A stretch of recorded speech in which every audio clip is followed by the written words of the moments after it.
प्रिय विद्यार्थी भैया बहनों, आज मैं आपके सामने महाकवि माघ का प्रभात वर्णन नामक निबंध का व्याख्या भाग 6 लेकर उपस्थित हूँ। तारों का समुदाय देखने में बहुत भला मालूम होता है। यह सच है। यह भी सच है कि भले आदमियों को न कष्ट ही देना चाहिए और न उनको उनके स्थान से च्युत ही करना, हटाना ही चाहिए। परंतु सूर्य का उदय अंधकार का नाश करने के लिए होता है और तारों की श्रीवृद्धि अंधकार ही की बदौलत है। इसी से लाचार होकर सूर्य को अंधकार के साथ ही तारों का भी विनाश करना पड़ा। उसको भी जबरदस्ती निकाल बाहर करना पड़ा।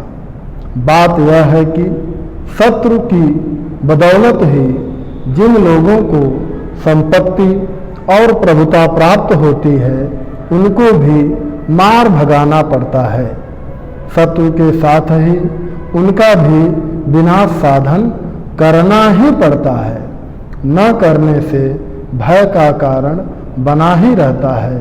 राजनीति यही कहती है। प्रस्तुत गद्यांश में महावीर प्रसाद द्विवेदी जी ने महाकवि माघ के प्रभात वर्णन की बहुत ही सुंदर और एक प्रकार से कह लें कि राजनीतिक व्याख्या प्रस्तुत की है।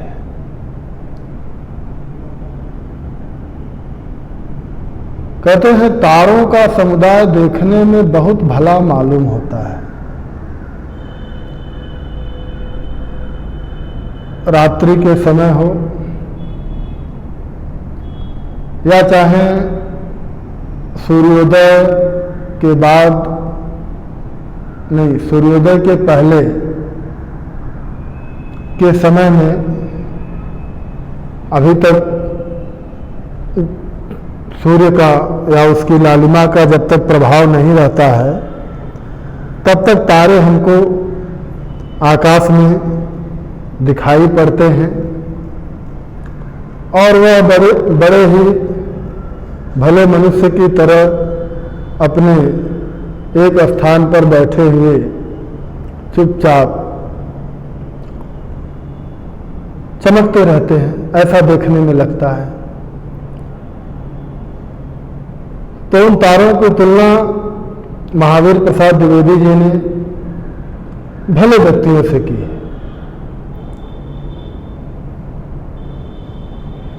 तो तारों का समुदाय देखने में बहुत ही भला मालूम होता है। यह सच है।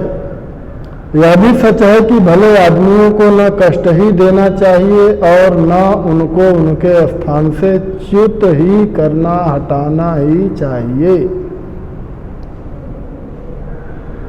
तो यह सच है कि तारे बहुत ही भले मनुष्य की तरह अपने स्थान पर चमक रहे हैं और यह भी सच है कि भले आदमियों को न ही कष्ट देना चाहिए और न उनको उनके स्थान से च्युत ही हटाना ही चाहिए। च्युत मतलब भी हटाना ही होता है। तो न तो उनको उनके स्थान से हटाना ही चाहिए,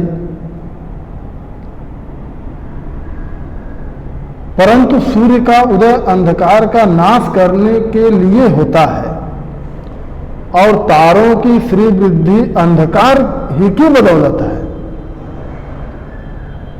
तो तारे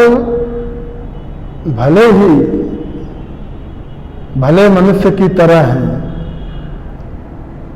लेकिन अंधकार क्या है?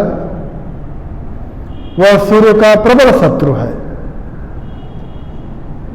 और सूर्य का उदय जो है वो किसके लिए? अंधकार का नाश करने के लिए होता है। और तारों की श्रीवृद्धि यानी उनका विकास, उनकी उन्नति वह किसके कारण है? अंधकार की ही बदौलत है, क्योंकि भाई हमने दिन में तो तारों को कहीं चमकते हुए देखा नहीं है। वो जब भी चमकते हैं तो कब चमकते हैं? रात में चमकते हैं। वो तारों का विकास, उनकी उन्नति जो है वो अंधकार की ही बदौलत है। इसी से लाचार होकर, यानी न चाहते हुए भी, सूर्य को अंधकार के साथ ही तारों का भी विनाश करना पड़ा। तो इसी के कारण, क्योंकि तारों की वृद्धि, उनका विकास अंधकार के कारण है और अंधकार उनका प्रबल शत्रु है, तो न चाहते हुए भी सूर्य को जो है अंधकार के साथ तारों का विनाश करना पड़ा।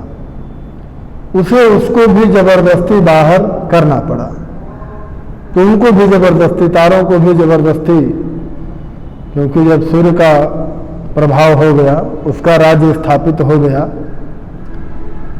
तो उनको जबरदस्ती बाहर निकाल करना पड़ा।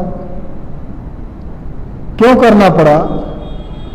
बात यह है कि शत्रु की बदौलत ही जिन लोगों को संपत्ति और प्रभुता प्राप्त होती है, उनको भी मार भगाना पड़ता है। तो उसके पीछे का कारण यह है कि शत्रु की बदौलत,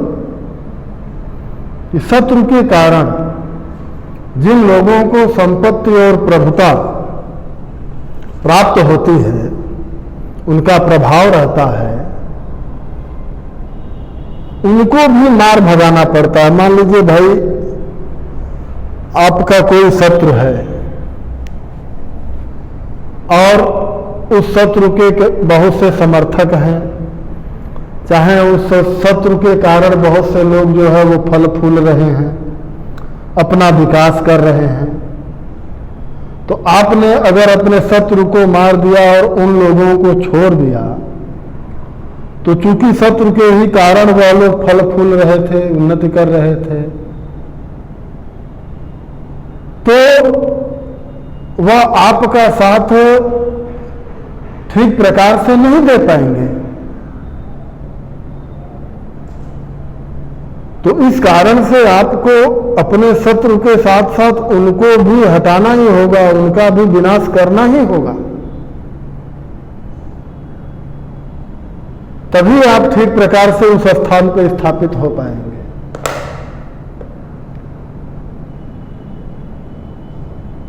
शत्रु के साथ ही उनका भी विनाश साधन करना ही पड़ता है, न करने से भय का कारण बना ही रहता है। तो अगर हम उनका विनाश नहीं करते, उनको अपने पद से नहीं हटाते, तो भय बना रहता है। किस बात का भय? कि भाई जो कुछ हम करना चाहेंगे तो शायद वह हमारे द्वारा बताए गए कार्य को जैसा हम चाहते हैं उस प्रकार से नहीं करेंगे। भाई कोई मान लो जैसे एक राजा है, उसने किसी राज्य पे आक्रमण किया और केवल राजा को मार दिया, बाकी मंत्री वगैरह सब वही हैं, सेनापति वगैरह सब वही हैं, तो फिर उसके द्वारा कही गई बात, चाहे उसके द्वारा जो बनाई गई योजनाएं हैं, वह योजनाएं जो है वो ठीक प्रकार से जनता के सामने नहीं जा पाएंगी। आज के ही समय में हम देख लें, जब कोई सत्ता बदलती है जनतंत्र में भी, कोई मुख्यमंत्री चाहे प्रधानमंत्री बनता है, तो वह बनने के बाद क्या करता है? जो पुराने लोग हैं, यानी जो पुराना मंत्रिमंडल है, उस मंत्रिमंडल को अपने मंत्रिमंडल में स्थान नहीं देता है, उन सबको हटा देता है, नए मंत्रिमंडल का गठन करता है। और ठीक उसी प्रकार प्रशासनिक पदों पर बैठे हुए जो अधिकारी गण हैं, नौकरशाह हैं, उन लोगों को अभी क्या करता है, वह तबादला करता है, इधर उधर इस स्थान से दूसरे स्थान पे भेज देता है। या जो लोग उसके एकदम पसंद के नहीं होते उनको फिर अपने यहाँ एक सचिवालय होता है तो उस सचिवालय में उनको बुला लेता है। तो इसके पीछे का कारण क्या होता है कि वह जो योजनाएं चलाना चाहता है उन योजनाओं को चलाने में आसानी होगी, उसकी बात जनता तक पहुंच जाएगी। और अगर वह उन लोगों को बने रहने देगा, उसी तरह पड़ा रहेगा, तो क्या होगा, उसके द्वारा कही गई, उसके द्वारा बनाई गई योजनाएं वह जनता तक नहीं पहुंच पाएंगी। और कब वो सब बैठे हुए इसका विद्रोह कर दे, इसका भी डर बना रहेगा। तो इस कारण से यह कार्य करना पड़ता है। तभी उन्होंने कहा कि राजनीति यही कहती है, कि राजनीति में भी यह बात देखने को मिलती है। जैसा मैंने बताया कि शासन सत्ता बदलती है तो उसके साथ साथ मंत्रिमंडल और उससे संबंधित जो कर्मचारी हैं, अधिकारी हैं, वह भी क्या होते हैं, बदल जाते हैं। इससे संबंधित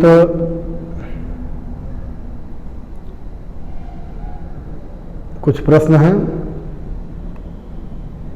गद्यांश के पाठ और लेखक का नाम लिखिए। रेखांकित अंश की व्याख्या कीजिए। तारों का विकास किसके कारण होता है? सूर्य को तारों का विनाश क्यों करना पड़ा? और अंतिम प्रश्न, इस गद्यांश के अनुसार राजनीति क्या कहती है?